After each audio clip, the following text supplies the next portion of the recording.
YouTube Mirasım kanalı.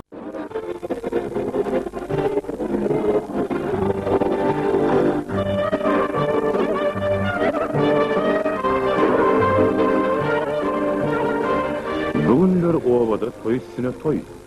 Kemer kalkozun hasıl toy. Kemer şu kalkozun 60 yıllık jubiley davarası. Yakından alastan mihmanlar gelipdir.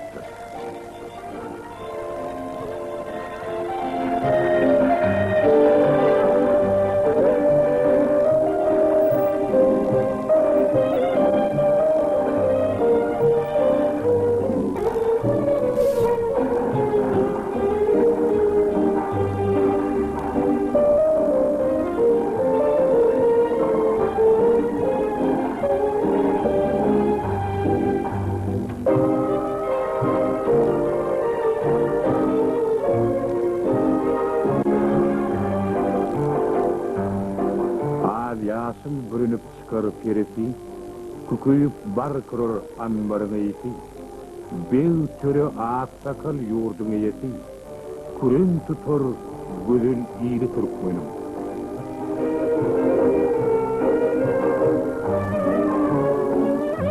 Toyda varasın başlığı Atakarlı Semih Paşa. Şun, bilen kalhozmanın kurullarına 60 yıl oluyor. Sonunla birlikte Deyik Okçar Bayramçılığım 72 yıllığı. Kalhozun devlet planını üstünlüklü yerine getirir o arada şun toy tutmakta oluyor. Bu toyun sebeplerim soturan adamlar şuların vehmedi. Şuların vehmedi bilenim şu toyu tutmaklı kazanır. Yoldaşlarım. Ben şu yıllıkta plan yakın plan sallık, bilim plan sallık, Pomodoro plan sallık, Tüydü plan sallık deyip vakti gider kurcuk değil. Kalhozun zahmet geçleri, devlete satmalı, ehli yıkırancılık ölümlerinin hem de görünüşünü üstünlüklü yerine getirdiler. Ağırlık bilimdenmez, o da bu nete yetiyor. Mahallaşılık ölümlerinin olsa onaylık planı üstünlüklü yerine getirdiler. Ot sayarladılar, ot öldürmek planlarını hem de sayarlamak planı üstünlüklü yerine getirdiler. Sonun yani değerli öldürmek planım üstünlüklü yerine getirildi. Sonun birlikte değerli, bilim, fiile ve beylik görüşte hemmesi aynında yankı üstünlüklü yerine getirildi. Şu yerine getirilen adamlara da brigadaların hemmesi, termamüdürlerin hemmesi, sonun yani beylik yolbaşçıların hemmesi onu tehmet çekmeyi neticesinde oluyor. Hemmeğinin adını tutup ayttığın, hemmeğinin katlaştığın şöyle işe onun için sağ olun yoldaşlar. Şu dereceden hem şu dereceye yettik şu toymuluğa. Şimdi mağarların başlarını artık olan yerine yetiyen yoldaşlar var. Sonun yani beyleki edemedi işten hemmedi. Diğerini teadeylin işi vardı. Onun olsa yoldaşlar şu günden toydan başlayıp üstünlüklü teadeylin planını yerine yetiren puldanın tutmağı hayal görmedi. Göktepe Raykomu'nun birinci sekreteri Yoldaş Cumagel Amantakedov toyda varasını kutlayar.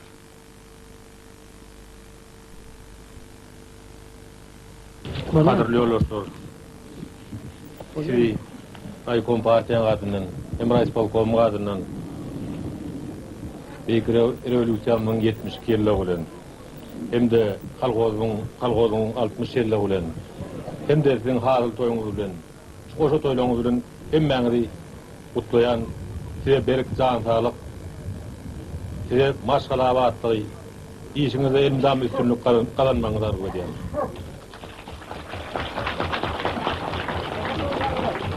Toyumuz kutlamak için benim kahramanımız Moğolum Mırşi Uraviya'da söz veriyor. Sana kadırlı obadır. Bir köyden ben öyladımda Atakallı, İgöröçü, şeyde bütün hemmeni bidiyatlar buluşuyor. Şimdi şu müerrik sorunun kaçağının kaptanına oturma için çağırır buluşuyor. Kütülüktü milletler. Sağ olun.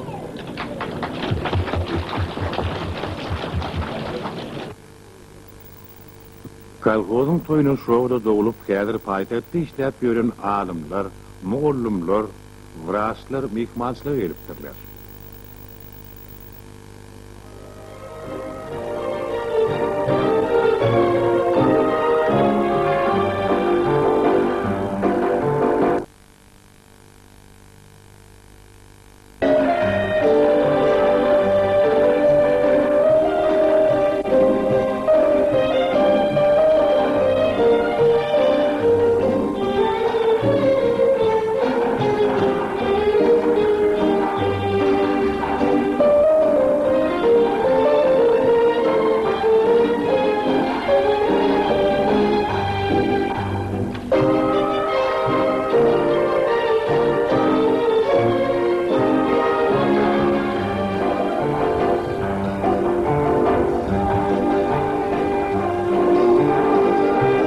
Eými destanlarda aýdylşýar.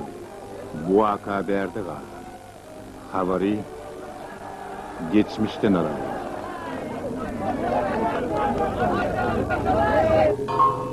Çünkü o tayfalardan aýdyşyna görä, düýünü bolmadygyň ertesi bolmaz.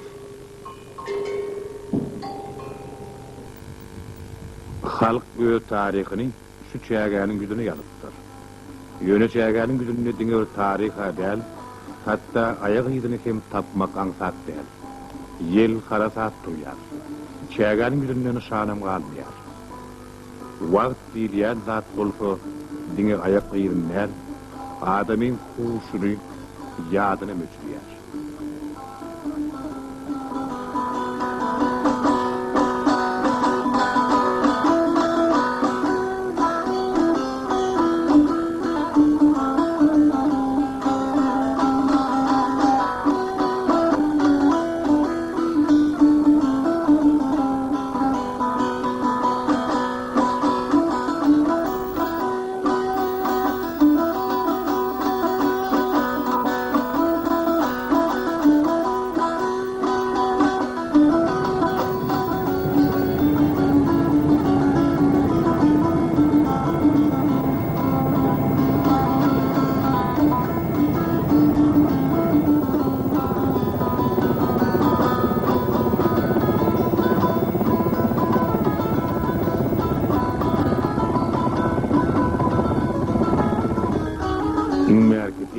Kurmon towasynyň adam niýetiniň nähir gelip çykyşyny bilmek başasyn. Kurmon diýmek näme diýip olaryň ýaşy ýaşkysynyň köpsünden sorady. Hiç kim jogap berip bilmedi. Türkmeni köçürjek bolsaň, kapitalynyň göç geçirýän bir söz bar. Kapitalynyň göç geçirmese, türkmen asla göçmek halala. Başga ýurda däl, oňşo we göçmegem türkmen garallar. Bu näme üçin beýle bolýar? Ýogsa geçmişde türkmen göçüp konup gören şarwy halk bolup durýar. Bu näme üçin ol göç onu kyn görýär? Ya müňgürlüň dowamyna kirgizanlyk çeken halk göçüp konmak paýyny artyk bilen dolaýdy. Halk köp ýyllyk tejribesine esaslanyp iki göç bir talim diýen ketgitlemäge geldi. İki göçden bir gerek talançly uçuran ýaly. Şonuň üçin türkmenler hatap gala adam düşüp yeri yurt tutunup oturumluğa geçipdirler.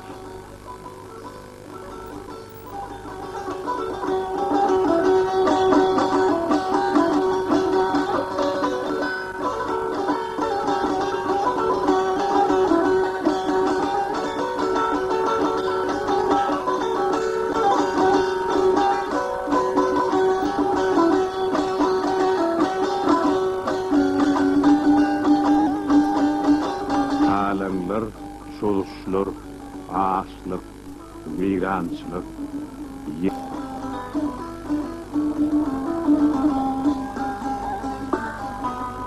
iyide nazara iratın gidiyor.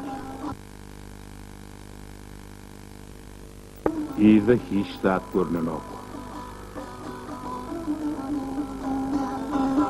Her hiri çıkkansa yağdaylarda da, halkın alından girýän adamlar tapılmalıdır öyle. Owanyň geçmişinden sonra versen, kurmançylar, aýbiratlary Niyazhan aga bilýänler diýerler.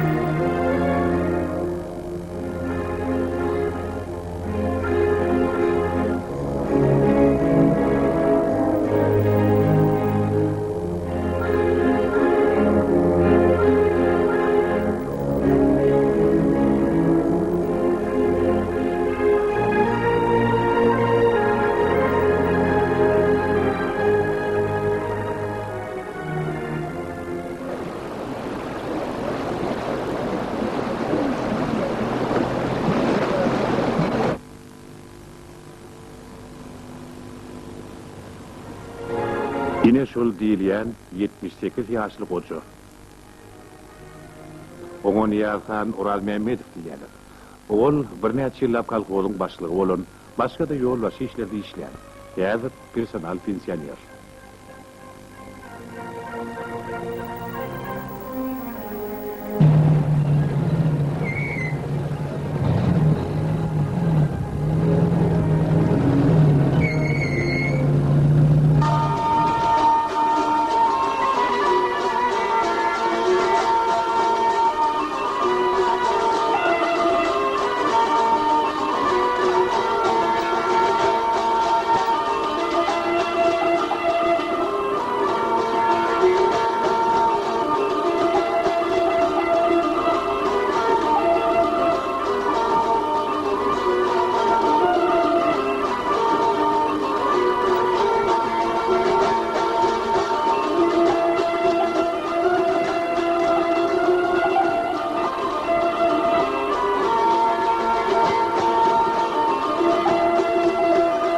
Bizim Türkmenlerimizin gelip çıkışı ören kadimden.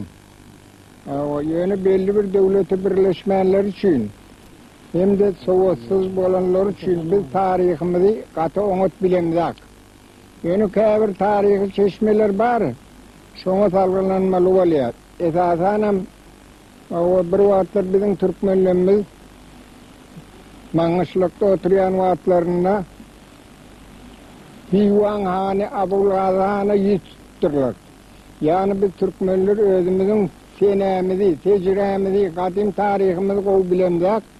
Şonuň üçin şoňa ýazyp bersen diýip aýtdylar. Abulgazan sowatly adam bolupdyr. Üstesinde de İran'da 10 ýyl sürgünde oturypdyr.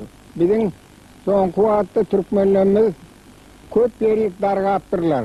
Daşary ýurtlara da kän gidipdir, göçüpdirler. Ahirde belli bir devleti bolmadan yer suldan közenip hem de daşary ýurtlaryň çapyryndan kaçıp bizim teke Türkmenlerimiz